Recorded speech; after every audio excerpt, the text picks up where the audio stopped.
Hörmətli media nümayəndələri. Fondun idarə heyətinin sədri Zəkan Mirzəyev Prezident İlham Əliyevin sosial sahəyə xüsusi qayğısının nəticəsi olaraq ötən il ölkəmizdə növbəti 2018-ci ildə isə 5-ci sosial islahat zərfinin reallaşdırıldığını vurğulayıb. O bildirib ki, 3 milyon vətəndaşı əhatə edən və illik əlavə olaraq 1,4 milyard manat vəsaitin ayrıldığı bu islahat zərfi çərçivəsində ötən il əmək haqqıları ilə yanaşı pensiya, müavinət və təqaüdlərin də artırılması təmin edilib.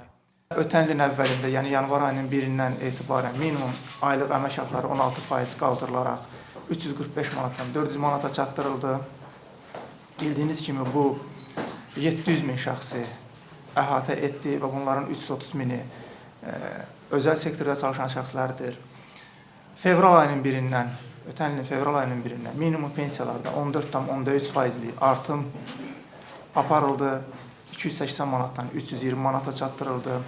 Zəkan Mirzəyev həmçinin sosial islahat paketi çərçivəsində müavinət və təqaüdlərdə edilən artımları, dövlətimizin başçısının sərəncamı ilə Dünya Azərbaycanlılarının Həmrəyliyi günü və Yeni il bayramı münasibəti ilə 2025-ci il 30 dekabr tarixində ünvanlı sosial yardım alan ailələrə 200 manat birdəfəlik maddi yardım ödənildiyini diqqətə çatdırıb. 2025-ci il ərzində ümumilikdə fond tərəfindən 1,7 milyon vətəndaşımıza aylıq əsasda təxminən orta hesabla 803 milyon manat məbləğində sosial ödənişlər həyata keçirilib. Bu sosial ödənişlərin əksər hissəsini məlum olduğu kimi fondun əsas fəaliyyət sahəsi olan əmək pensiyalarının ödənilməsinə sərf edilib. Bu təxminən aylıq 593-600 milyon arasında dəyişən bir vəsaitdir. Sosial ödənişlərin proaktiv təyinatı, Dövlət Sosial Müdafiə Fondunun fəaliyyət sahələrində innovativ həllərin tətbiqi, rəqəmsal transformasiyanın dərinləşdirilməsi istiqamətində ötən il görülmüş işlər diqqətə çatdırılıb. Fondun bu ilki xərcləri və hədəfləri barədə də